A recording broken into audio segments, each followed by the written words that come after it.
World Free Press Day. How prepared are we? I'm EJ, and this is the Micronesian News Broadcast.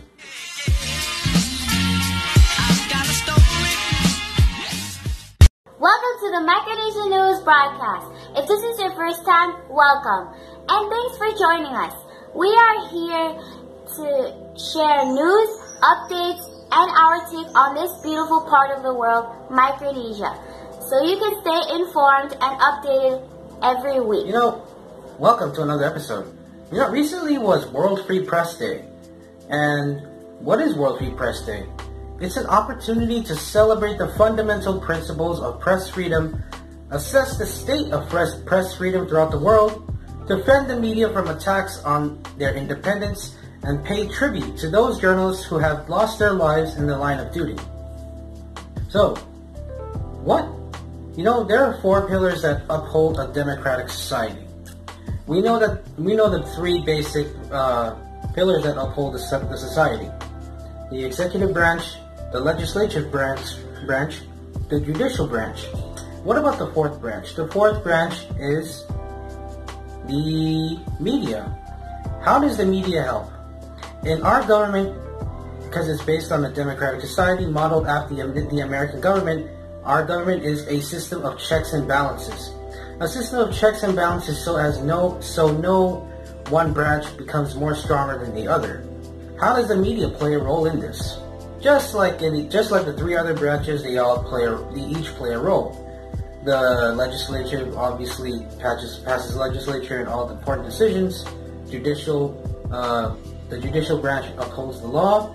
The executive branch vetoes bills and whatnot. However, the media, and its fourth pillar, keeps the other three accountable by reporting on what happens within those three branches of government. So it's like a watchdog of transparency and honesty amongst our elected officials, since we are living in a democratic society. And I would like to just quote, and I quote, "No democracy is complete without access to transparent and reliable information. It is the cornerstone for building fair and impartial institutions, holding leaders accountable, and speaking truth to power." From Antonio Guterres, United Nations Secretary General.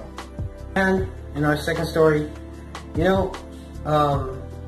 I said, how prepared are we? And that is a good question. How prepared are we with regards to, disaster preparedness? Because in the past, we've had situations in which we were not, adequately prepared. For example, Typhoon U2, Typhoon Maingko, those came across the Micronesian region and kind of devastated us. The most devastating one was Typhoon U2. It basically left the CNMI and looking like it was a third world country. It is kind of funny because, whatever. So everything was destroyed. Houses were flying around. People's lives were really changed because of it. And I wanted to ask, how prepared are we for disaster situations? So currently, there is a tropical disturbance south of Kaselehlie, and this disturbance has been nearly stationary a couple days and remains weak and disorganized. Some of the weather models bring 91 west-northwest or north-northwest over the next day or two with gradual intensification. Other models maintain a weak and disorganized disturbance as it heads towards northwestward through the region. Despite the low confidence in model guidance, it is expected to have showery weather, locally heavy rainfall, and gusty winds persist throughout Kaselehlie State from Tuesday night and across Pohnpei State tonight through Wednesday. A special weather statement has been issued for Pohnpei and Kaselehlie, providing greater detail on conditions there related to this tropical disturbance.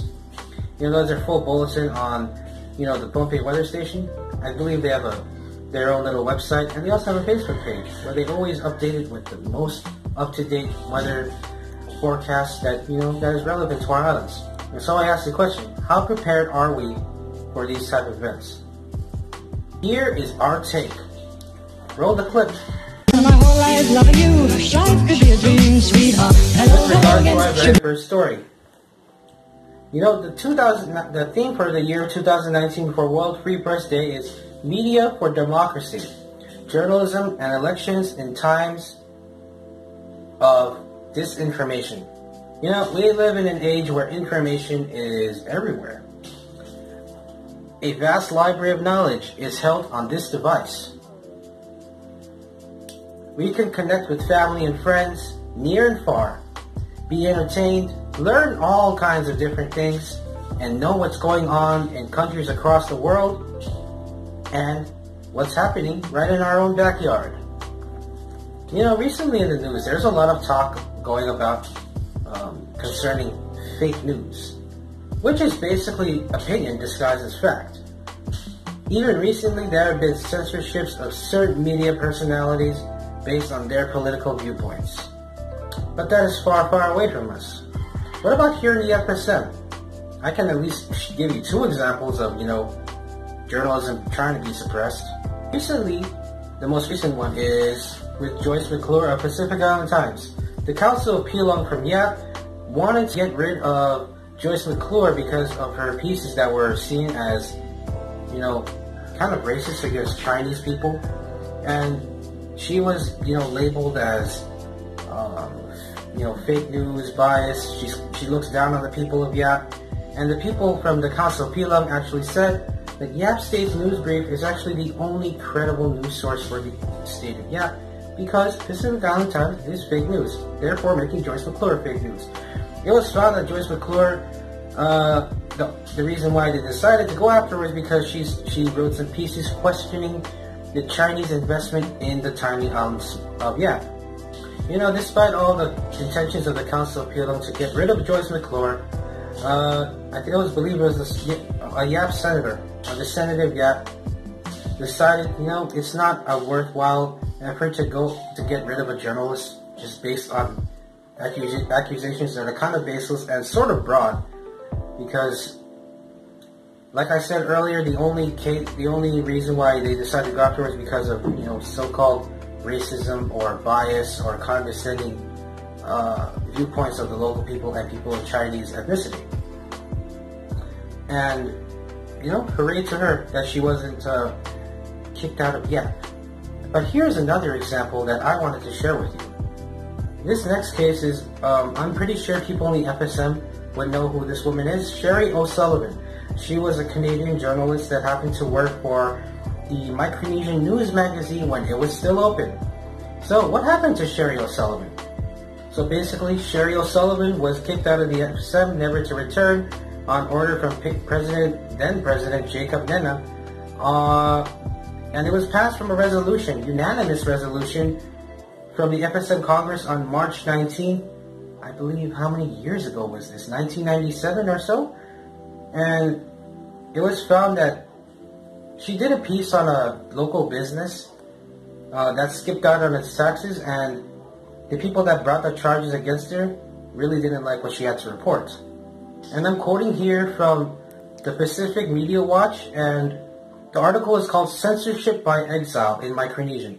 And I'm quoting here. The resolution called on O'Sullivan to be declared an undesirable alien and sought to have her deported immediately, using an obscure subsection of the immigration law that refers to persons or activities that are not in the best interests of the government.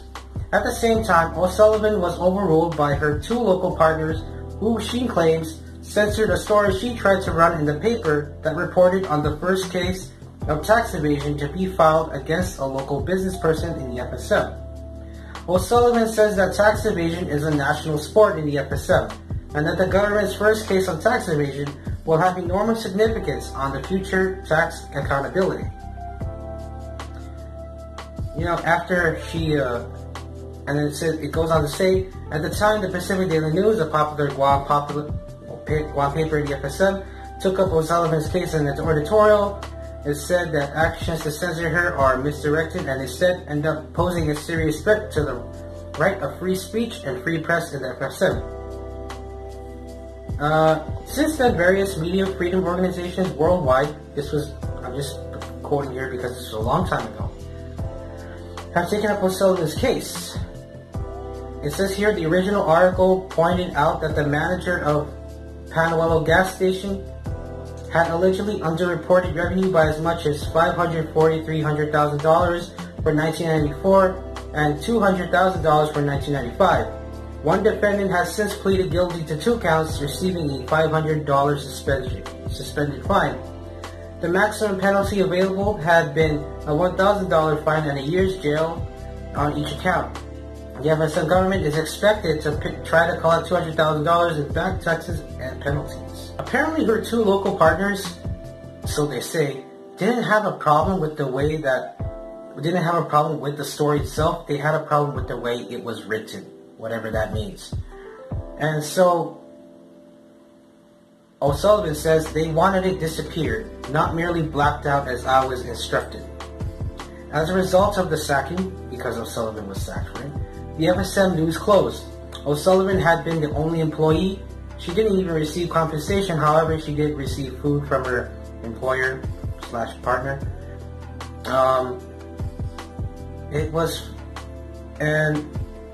O'Sullivan planned to publish a private newsletter to explain her case, and it was temporarily thwarted when a local news printer decided to go against it and not publish her story because they are a private business. And then on April 15, O'Sullivan received a deportation order from the FSM Immigration Department, who was notified by her former employees that she was no longer employed by them. They gave her 15 days to leave FSM, and O'Sullivan commenced legal action against her former board. And then, I guess people who already know the story know the story. She went to Guam to talk with the Pacific Media group, the Guam chapter. And while she was there, she received a letter that she was never to come back to FSM ever again, even though she left all her stuff there, yada yada. Airlines were instructed not to take her. Boats were not instructed to take her. Fishing boats were instructed not to take her back to the FSM because of what she did. So what does that mean for free press in the FSM? Is it really free press? I just provided you 2 instances where free press has been one instance where it was trying to be suppressed, and another instance where it was suppressed directly. You mean these are just 2 cases? Doesn't mean it's a big thing? Of course it is. It's 2 cases. It doesn't matter how many it is. If it happened, it happened. So, according to a report by Stephen Meyerson, an American who led a task force during that time to account for some sort of thing, he said, and I quote, "A cultural distaste for addressing public problems and differences directly, openly, and democratically, and that a small band of thieves runs the FSM Congress." Why would he say that? And I would like to agree with him. I'm pretty sure a lot of you agree with him. In our Micronesian culture, it's a big no-no to question your leaders. So, what is a democratic system? If we're going to believe in if we're going to be in a democratic system, it's best that we abide with the democratic system instead of just trying to stay with our own cultural norms because that's the way we grew up. It's time that we change, but we have to still keep our culture. So what about the democratic system? Like I said earlier, it's a system of checks and balances. Media keeps others accountable and reports published. The media is not only a given right as said in this FSM Constitution, Section 4, it keeps us informed of what goes on in our very backyard. So that's why, in my own personal opinion, it's very important that we advocate for free press and free speech always. With regards to our second story, it's just a very basic thing. How prepared are we for situations regarding tropical disturbances around our islands? How prepared are we?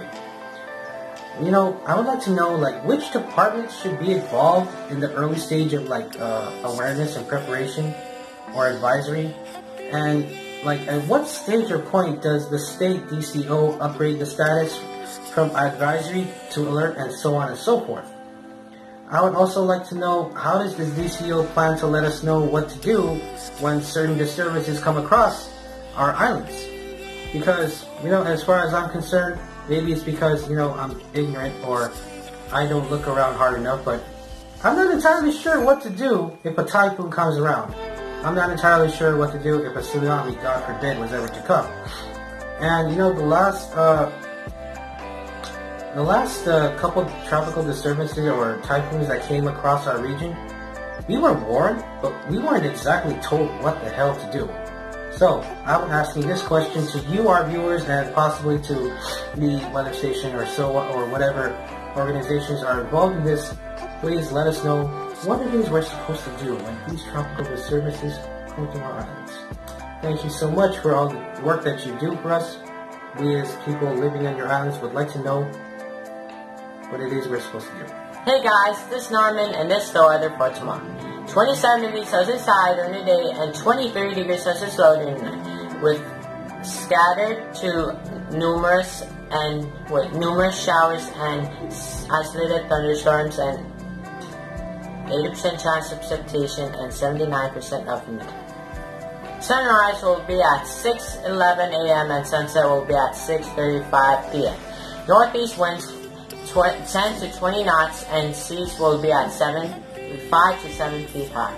Hey guys, thanks for tuning into the Micronesia News broadcast. Don't forget to like, share, and subscribe, and tune in twice a week to stay informed and updated.